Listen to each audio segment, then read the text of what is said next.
बड़े ज़बरदस्त बरादराना ताल्लुकात हैं, लेकिन ऐसा क्या हुआ, 2 अरब डॉलर का जो पैसे हैं, कर्ज है, वो वापस मांग रहे हैं। इस सिचुएशन में ज़ाहिर है ये परेशानी तो है, ज़र मुबादला के जो ज़खायर हैं वो कम हो जाएंगे। कितना नुकसान होगा इससे आप समझते हैं मईशत को? हेलो दोस्तों, तो मैं हूं आपका दोस्त बिट्टी और स्वागत है आपका हमारी इस नई वीडियो में। तो आज की वीडियो बहुत ही इंटरेस्टिंग और मज़ेदार है।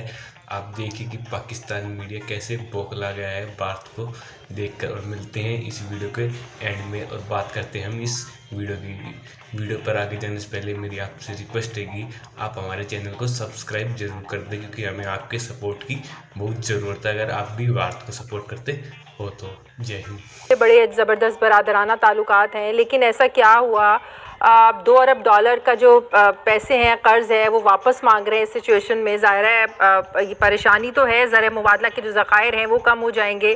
कितना नुकसान होगा इससे आप समझते हैं मईशत को?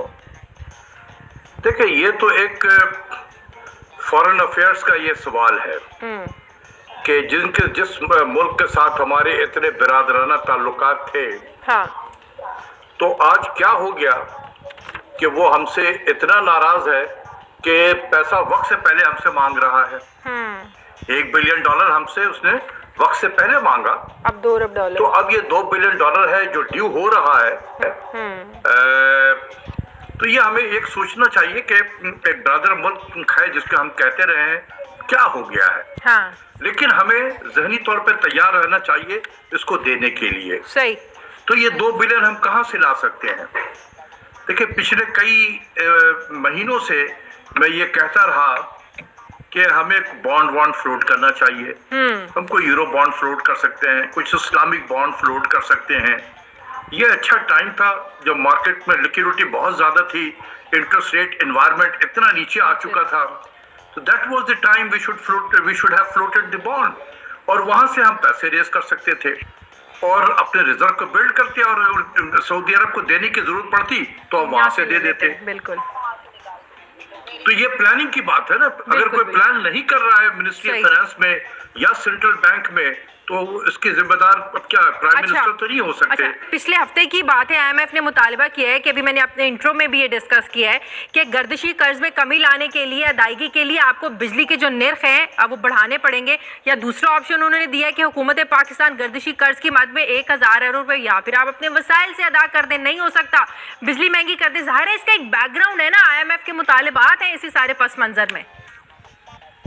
मैडम, जरा सोचे कि 200 मिलियन से ज्यादा की आबादी, एक न्यूक्लियर पावर मुल्क, उसका प्राइम मिनिस्टर एक आजादी से फैसला नहीं कर सकता है, उसके लिए IMF के बच्चों से पूछना पड़ेगा।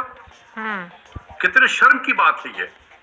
इसी शर्म से बचने की खातिर मैं कहता रहा कि खुदा के वास्ते आज जो प्राइम मिनिस्टर साहब कर रहे हैं बिल्कुल सही कर रहे हैं। कम से कम वो कुछ पॉलिसीज तो ले रहे हैं, कुछ एक्शन तो ले रहे हैं। रिजल्ट तो जब आएगा तब आएगा, लेकिन कम से कम पॉलिसी डायरेक्शन सही है उनका। सही। ये इसलिए हो रहा है कि IMF का प्रोग्राम सस्पेंडेड है। जिस दिन हम दोबारा IMF का प्रोग्राम को रिन्यू कराया, आप यकीन करें कि फिर हमारे हाथ पैर बंद जाएंगे और हमारे यहाँ वही हाराकारी होगा। सही।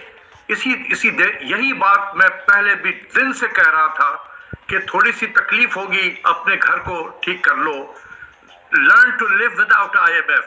लेकिन प्राइम मिनिस्टर इर्द गिर्द 4-5 लोग ऐसे थे जिन्होंने घेर के प्राइम मिनिस्टर को वहां पहुंचाया। सही। विफाकी वज़रा के एतराफ़ और एक तरफ विफाकी हुकूमत के अपने ही इदारे शुमारियात के मुताबिक मौजूदा हुकूमत के दौर में औसतन महंगाई 8 साल की बुलंद तरीन सतह पर पहुँच गई है। माली साल 2019-20 में महंगाई की औसत शरह 10.74% रही, जो माली साल 2017-18 में 4.68% थी। इदारा शुमारियात की एक रिपोर्ट के मुताबिक मौजूदा दौरे हुकूमत में बिजली 3 रुपये 85 पैसे फ़ी यूनिट और गैस की कीमतों में 334% तक इजाफा हुआ है।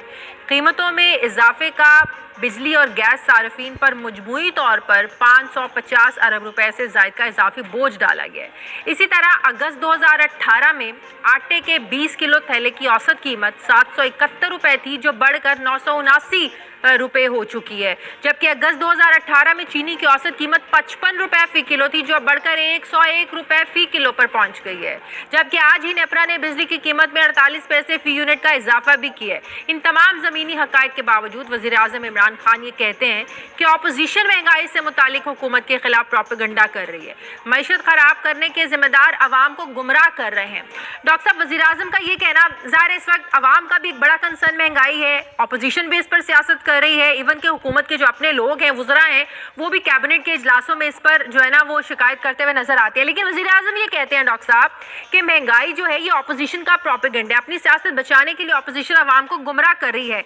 लेकिन आपको क्या लगता है कि वज़ीर आज़म हकीकत से मुंह मोड़ रहे हैं? उन्हीं के टेन्योर में जब से ये आए हैं 2.5 साल हो गए हैं, आटे का बहरान हुआ, गंदम का बहरान हुआ, चीनी का बहरान हुआ, एक्शन लेते हैं तो या तो चीनी ये चीज़ें मार्केट से गायब हो जाती हैं, कीमतें इनकी बढ़ जाती हैं।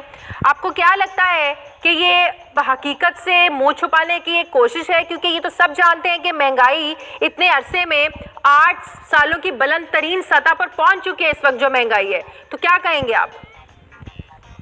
नहीं, देखें, मेरा नहीं ख्याल है कि प्राइम मिनिस्टर को इन सब चीज़ों का पता नहीं है। बिल्कुल महंगाई है, इसमें दो ओपिनियन हो ही नहीं सकते। वो आप देखें कि गुज़िश्ता 14 महीने से मुसलसल ऑन एवरेज 17% पर एनम से बढ़ती रही है। यानी फूड इन्फ्लेशन रूरल एरियाज में पिछले 14 महीनों में औसतन 17% रही है। अब आप देखें कि जो गरीब है उसके मंथली एक्सपेंडिचर का रफली 56% वो फूड पे खर्च होता है, उसकी आमदनी में 17% ऑन एवरेज